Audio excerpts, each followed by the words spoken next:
Di Indonesia ini hanya ada 3 polisi jujur, yaitu polisi tidur, patung polisi, dan polisi Hugeng.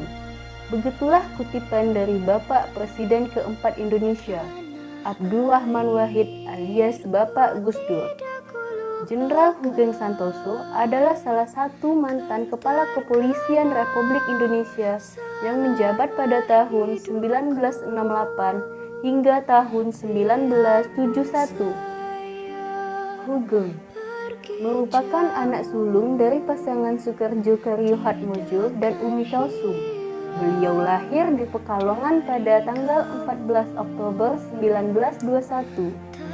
Ia dikenal sebagai pribadi yang suka bicara, mudah bergaul dengan siapa saja, tanpa mempedulikan ras atau suku bangsa orang tersebut. Hugeng memiliki semangat bela negara yang tinggi. Hal ini dibuktikan dengan setelah kemerdekaan Indonesia, Hugeng ikut bergabung dengan Kepolisian Indonesia, merasakan asam dan garam dalam revolusi mempertahankan kemerdekaan bangsa ini. Bahkan, beliau sempat ditangkap polisi Belanda saat masa revolusi. Karena sikapnya yang mudah bergaul, beliau berteman baik dengan salah satu perwira Belanda. Bahkan, beliau ditawari untuk bergabung bersama tentara Belanda. Namun beliau menolak dengan tegas dan berkata, "Saya, putra bangsa Indonesia, mustahil bagi saya untuk bersikap lain." Saat terjadi agresi militer Belanda II di Yogyakarta, Hugeng berperan aktif mengumpulkan informasi data intelijen dari dalam kota yang diperlukan oleh TNI. Begitu besar rasa cinta tanah air beliau terhadap Indonesia dan tingginya semangat bela negara beliau yang patut kita contoh. Pada tanggal 9 Mei 1968, Hugeng diangkat sebagai Kepala Kepolisian Republik Indonesia.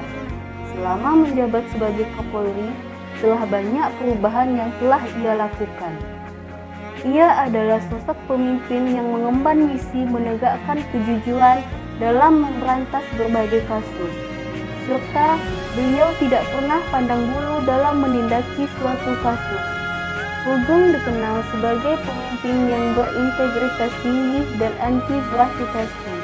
Hal ini dibuktikan dengan saat anak beliau Aditya mendapat kiriman 2 buah motor dari perusahaan motor, beliau segera meminta ajudannya untuk mengembalikan barang pemberian tersebut, karena beliau tidak mau menerima pemberian secara cuma-cuma.